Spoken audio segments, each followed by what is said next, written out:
Olá, é muito bom ter você aqui. Este é mais um capítulo do livro Mensagens Escolhidas Volume 1, escrito por Ellen Goldwhite. Para você ter acesso ao conteúdo completo deste livro e outras obras desta extraordinária escritora é só acessar as playlists do nosso canal. Diariamente nós publicamos aqui um novo capítulo de uma obra de Ellen White. Para receber a notificação de quando postarmos os próximos capítulos, não se esqueça de inscrever-se neste canal e ativar a notificação do sininho. Se estiver gostando, deixe seu like e compartilhe este conteúdo em seus grupos de WhatsApp. Boa audição! Gratidão! Mensagens Escolhidas, Volume 1, Capítulo 52.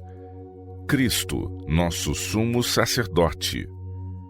Requer a justiça que o pecado não seja meramente perdoado, mas que seja executada a pena de morte. Deus, no dom de seu Filho unigênito, satisfez a ambos esses requisitos. Morrendo em lugar do homem, Cristo cumpriu a pena e proveu perdão. O homem, pelo pecado, excluiu-se da vida de Deus. Sua alma é tomada de paralisia pelas maquinações de Satanás, o autor do pecado.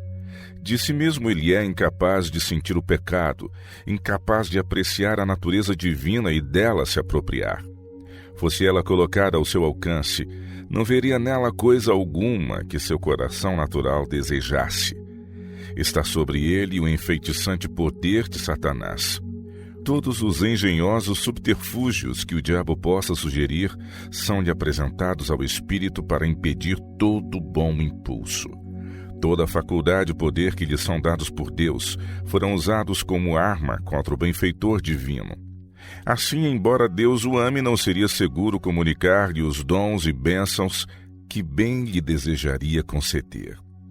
Deus, porém, não será derrotado por Satanás.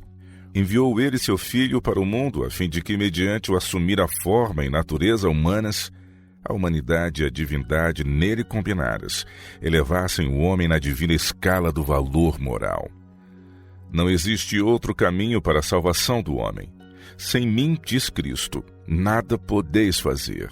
João 15, verso 5. Por meio de Cristo e de Cristo somente, as fontes da vida podem vitalizar a natureza humana, transformar-lhe os gostos e colocar-lhe as afeições rumo do céu. Pela união da natureza divina com a humana, pôde Cristo iluminar o entendimento e infundir suas propriedades vivificantes à alma morta em ofensas e pecados. Quando a mente é atraída para a cruz do Calvário, Cristo, por visão imperfeita, é discernido sobre a vergonhosa cruz. Por que morreu ele? Em consequência do pecado?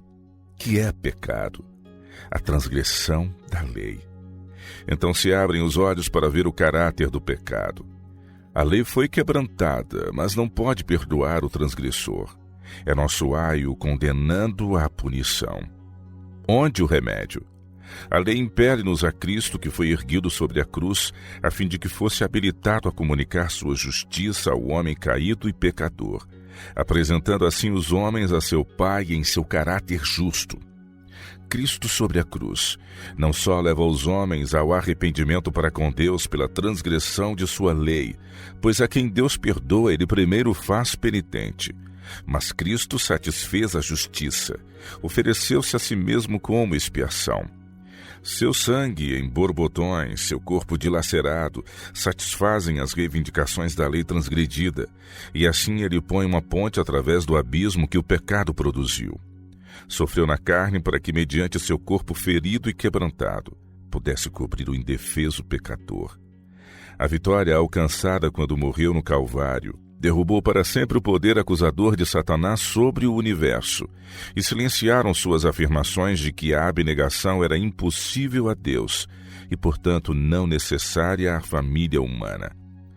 Satanás no céu ocupara a posição a seguir à do Filho de Deus. Fora o primeiro entre os anjos.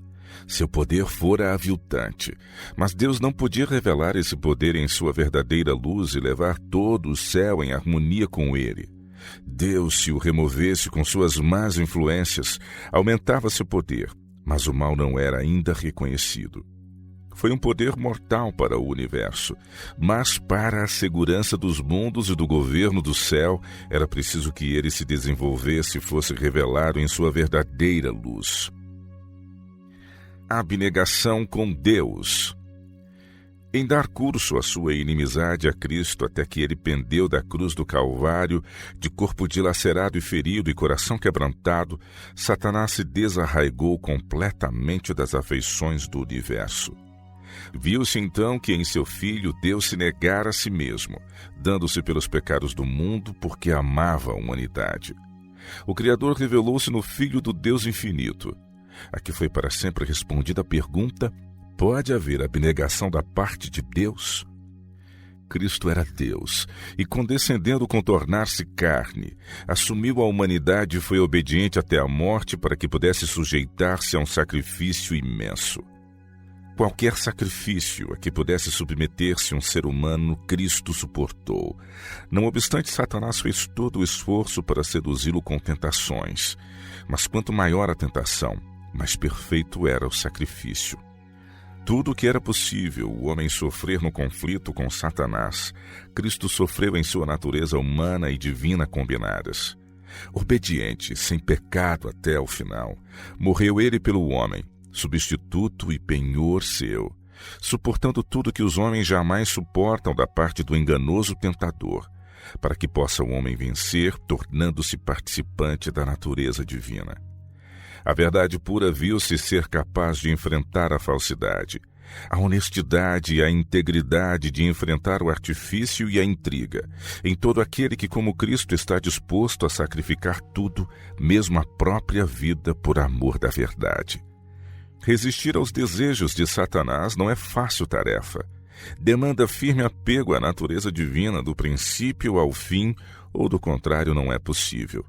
Cristo, nas vitórias consumadas em sua morte na cruz do Calvário, põe claramente a descoberto o caminho para o homem, tornando-lhe assim possível guardar a lei de Deus por meio do caminho, da verdade e da vida. Não há outro meio. A justiça de Cristo é apresentada como livre dádiva ao pecador se a quiser aceitar. Ele nada tem de si mesmo que não seja maculado e corrupto, poluído de pecado, inteiramente repulsivo a um Deus puro e santo. Unicamente mediante o justo caráter de Jesus Cristo pode o homem aproximar-se de Deus. Cristo, como sumo sacerdote além do véu, de tal modo imortalizou o Calvário que, embora ele viva para Deus, morre continuamente para o pecado. E assim, se qualquer homem pecar, tem ele um advogado para com o Pai. Ressurgiu ele do túmulo envolto em uma nuvem de anjos, com maravilhoso poder e glória, divindade e humanidade combinadas. Tomou em sua mão um mundo sobre o qual Satanás pretendia presidir como seu legítimo território, e por sua maravilhosa obra de dar a vida, restaurou toda a raça humana ao favor de Deus. Não assuma ninguém a atitude limitada e acanhada de que qualquer das obras do homem possa ajudar, no mínimo que seja, a liquidar a dívida de sua transgressão. É este um engano fatal. Se o quiserdes entender, deveis cessar de acariciar vossas ideias favoritas e de coração humilde contemplar a expiação. Este assunto é compreendido tão vagamente que milhares de milhares, afirmando ser filhos de Deus, são filhos do maligno, porque confiam em suas próprias obras. Deus sempre exigiu boas obras, a lei as exige. Mas como o homem se colocou no pecado, onde suas boas obras não tinham valor, unicamente a justiça de Cristo pode prevalecer. Cristo pode salvar perfeitamente, porque sempre vive para fazer intercessão por nós. Tudo que o homem pode fazer no sentido de sua salvação é aceitar o convite. Quem quiser, tome de graça da água da vida. Apocalipse 22, 17. Pecado algum pode ser cometido pelo homem para o qual não se tenha dado satisfação no Calvário. Assim, a cruz, em fervorosos apelos, constantemente oferece ao pecador uma expiação cabal. Arrependimento e perdão. Ao vos aproximardes da cruz do Calvário, vereis um amor sem paralelo. Ao pela fé aprenderdes o significado do sacrifício, ver-vos-eis como pecador, condenado por uma lei quebrantada. Isto é arrependimento. Ao vos chegardes com coração humilde, encontrareis perdão. Pois Cristo Jesus é representado como estando continuamente junto ao altar, oferecendo a cada momento o sacrifício pelos pecados do mundo. É Ele ministro do verdadeiro tabernáculo, do qual o Senhor é construtor e não o homem. As prefigurações simbólicas do tabernáculo judeu não mais possuem qualquer virtude. Não mais tem que ser feita a diária e a anual expiação simbólica, mas o sacrifício expiatório por meio de um mediador é necessário, por causa do constante cometimento de pecado. Jesus está oficiando na presença de Deus, oferecendo seu sangue derramado, como de um cordeiro morto. Jesus apresenta a oblação oferecida por toda ofensa e toda fraqueza do pecador. Cristo, nosso mediador, e o Espírito Santo estão constantemente intercedendo em favor do homem. Mas o Espírito não pleiteia por nós como faz Cristo, que apresenta seu sangue derramado desde a fundação do mundo. O Espírito opera em nosso coração, extraindo dele orações e penitência, louvor e ações de graças. A gratidão que dimana de nossos lábios é resultado de tocar o Espírito às cordas da alma em santas memórias, despertando a música do coração. Os cultos, as orações, o louvor, a penitente confissão do pecado sobem dos crentes fiéis qual incenso ao santuário celestial. Mas passando através dos corruptos canais da humanidade, ficam tão maculados que, a menos que sejam purificados por sangue, jamais podem ser de valor perante Deus. Não ascendem em imaculada pureza, e a menos que o intercessor que está à mão direita de Deus apresente e purifique tudo por sua justiça, não será aceitável a Deus. Todo o incenso dos tabernáculos terrestres tem de umedecer-se com as purificadoras gotas do sangue de Cristo. Ele segura perante o Pai o incensário de seus próprios méritos, nos quais não há mancha de corrupção terrestre.